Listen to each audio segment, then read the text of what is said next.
When we are young, we're full of so many dreams, and Anita Taylor was no different. We are on our way to Anita's home that she shared with her husband Larry and son Aaron in 1966. Larry and Anita were high school sweethearts. They were eager to marry soon after graduating and carve out their American dream in Springfield, Ohio. The newlyweds had planned to have a small family while working to save enough money to purchase their first home. April of 1965 would bring a healthy baby boy into their lives, Aaron Lee Taylor. Then, in 1966, everything would change. The Taylors' dreams would end here in the small rented home at 415 Ludlow Avenue. This wasn't exactly what Anita had in mind. She was a new mother. She was pretty, smart, ambitious, and had so many plans for the future. But here in this small home, everything Anita had envisioned would be viciously wiped away. It all began 2 weeks before the murder. 20-year-old Anita applied for a job at the Springfield Public Finance Company so she could start saving money towards the purchase of a new home. Anita was nervous about the interview and didn't expect to get the job. There were 9 other more qualified applicants, so you can imagine Anita's surprise when she was chosen over the others. Even though she was happy to have the job, she began to feel a little uneasy about the actions of Mr. Ellsworth Miller. Mr. Miller was Anita's supervisor, and he was the one who hired her for the position. In the 2 weeks prior to her murder, Anita would have many conversations with her mother, Elizabeth Huffenberger. In those conversations, Anita would express her concerns over the odd and inappropriate behavior of her boss, Mr. Miller. Ellsworth had taken it upon himself to follow Anita home on foot every day after work. When confronted, Ellsworth simply stated he was making sure that Anita got home safely. Anita's mother agreed that it was odd, but their conversations would move on to different topics, and Mr. Miller's behavior was pushed to the back of their minds. In the early evening hours of October 28, 1966, Anita's mother stopped in to see her and baby Aaron. Elizabeth remembered nothing out of the ordinary during her visit. At 7 p.m., Elizabeth said her goodbyes to her daughter and grandson, not knowing that this would be the last time she would ever see Anita alive. Anita felt a little uneasy about being home alone with Aaron because there had been 5 sexual assaults and strangulations in nearby Cincinnati, which was just 75 miles away from Springfield. It was now routine for Anita to make sure that the screen doors were locked because the main entry doors to the home were in poor condition and could be easily forced open. At 1:50 a.m., Larry returned home from his job at Robbins & Myers manufacturing firm. Larry carpooled with 2 co-workers, Morton Smith and Eddie Bartlett. After dropping Larry off at his home, Smith and Bartlett went to Bill's Cafe up the street to cash their checks. Larry and Anita had a routine. Every night when he got home from work, he would knock on the front door and Anita would let him in. After knocking several times, Larry became concerned when Anita didn't come to the door. He could hear that the TV was on, and after standing quietly on the front porch, he thought he heard a faint moaning sound coming from their front bedroom. There was a secondary door on the front porch that led directly into the bedroom. Larry forced the door open and found Anita in a pool of blood on the floor, and she was barely breathing. Anita's shorts and underwear were lying next to her naked body. Her shirt and bra had been pulled up to her shoulders. She had been sexually assaulted. Her face was unrecognizable. It was mangled and smashed. Also lying next to her was an empty soda bottle with the end broken off, which her assailant had taken from the back porch and beaten her with. She tried to say something to Larry, but there was too much blood in her airway for him to make out what she had said. Anita and Aaron were transported to the hospital together. Attendants said that Aaron cried out for his mother the entire time. Those were the last words Anita would ever hear. She was pronounced dead upon arrival at the hospital.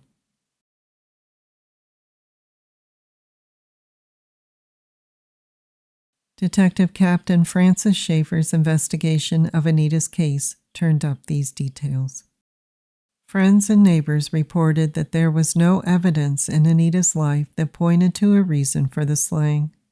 They were also able to confirm that there was no unusual activity in the area, such as a prowler, that would have given police a possible lead. The Taylors were described as a nice family, a young couple on the go. Mrs. Martha Gary, who owned the market across the street from the Taylors' home, said, "Anita was over here every day to shop. She would put the boy in the cart and wheel him all around the store."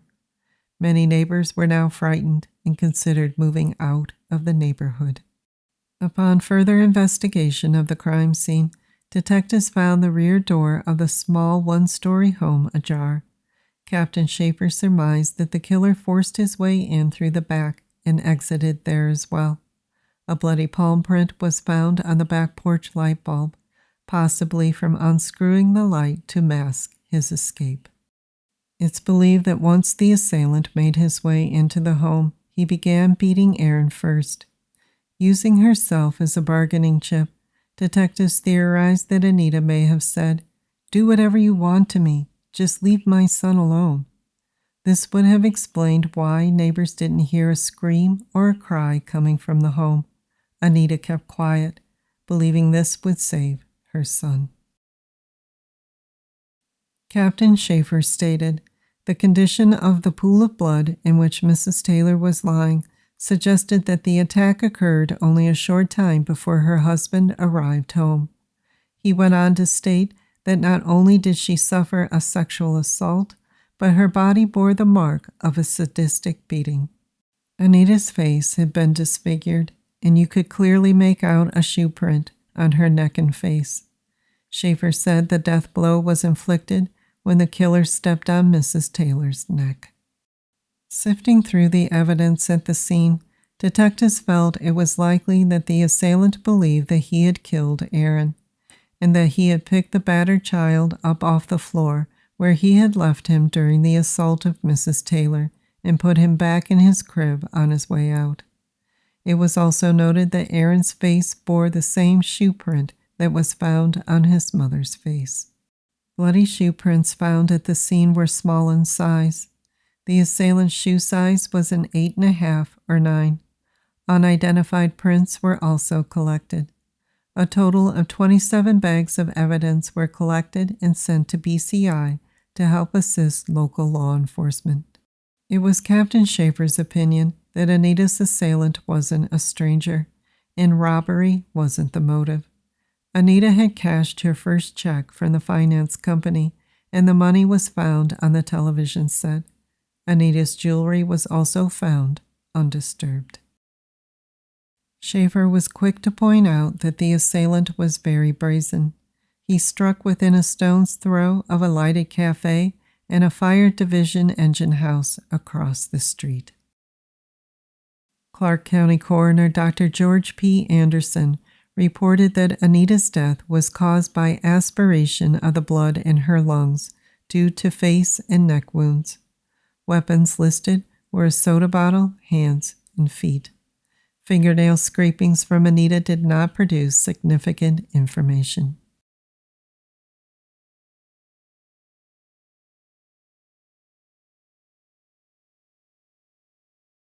Now that we know what happened to Anita and Aaron, let's take a closer look at the evidence in the case and some information that has been collected over the decades.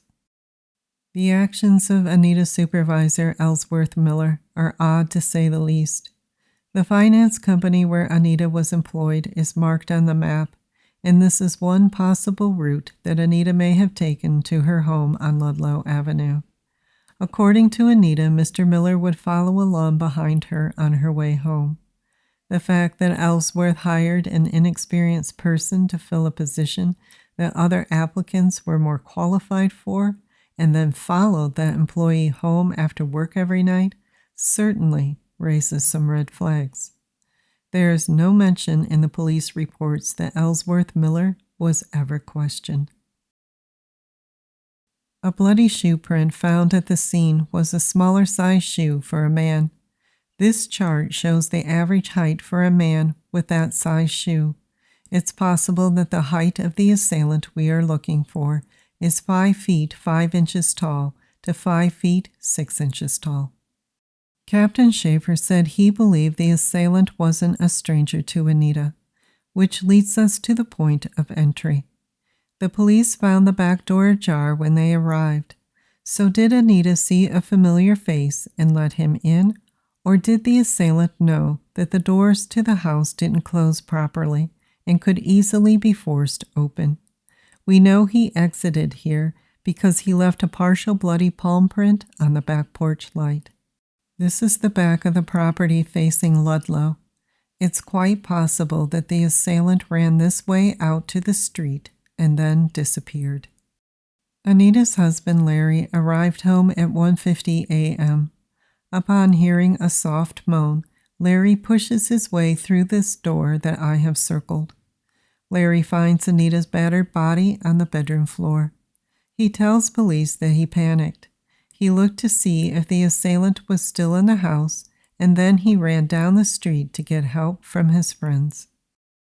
What's mysterious about Larry's actions is that he didn't use the house phone to call for an ambulance.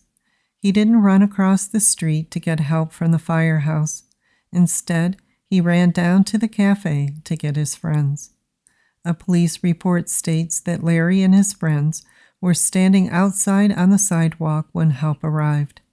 Why wasn't anyone found at Anita's side trying to help her breathe, or trying to soothe the battered child? In March of 1996, a man reached out to Aaron and explained that he was his brother. The man was only 9 months younger than Aaron. While married to Anita, Larry had an affair and fathered a child with another woman. Aaron's brother, who had never met his father Larry, shared some details that he was told about Anita's murder. Through these conversations, Aaron and his newfound brother were able to add a few more names to the list of possible suspects in his mother's case. Aaron always felt the police focused in on his father instead of expanding their investigation to include other suspects. Aaron once stated that his father told him, "A lot of people thought that I killed your mother. I could have never done that to your mom. I loved her with all my heart."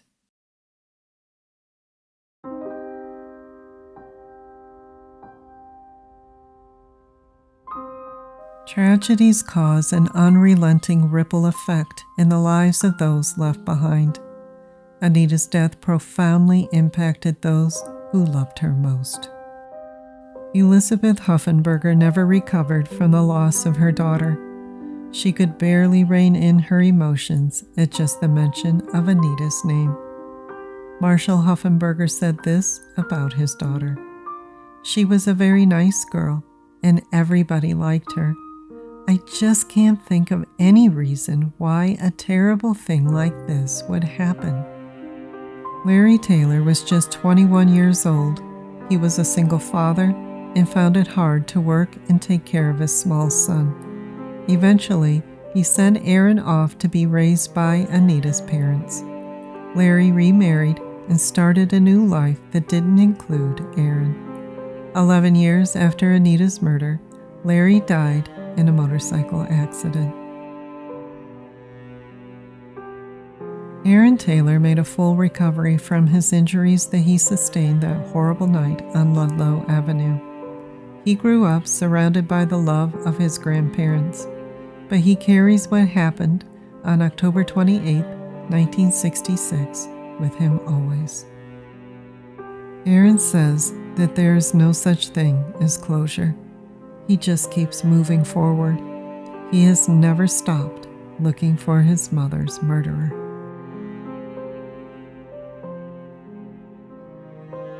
This is Anita Taylor. She lived at 415 Ludlow Avenue in Springfield, Ohio. Sometime between the hours of 7:30 p.m. on October 28th and 1:50 a.m. on October 29th, 1966, an unknown assailant broke into her home and sexually assaulted and beat her to death. We are seeking answers. If you have any information, please call the Springfield Police Department at 937-324-7680. Help us bring justice to Anita and her son. Are you obsessed with true crime content? Subscribe now and join our growing community as we analyze and discuss the details of some truly baffling cold cases. Browse our growing library of cold case investigations and immerse yourself in the mysteries that keep us up at night. Subscribe and join the EOJ community today. All it takes is a click.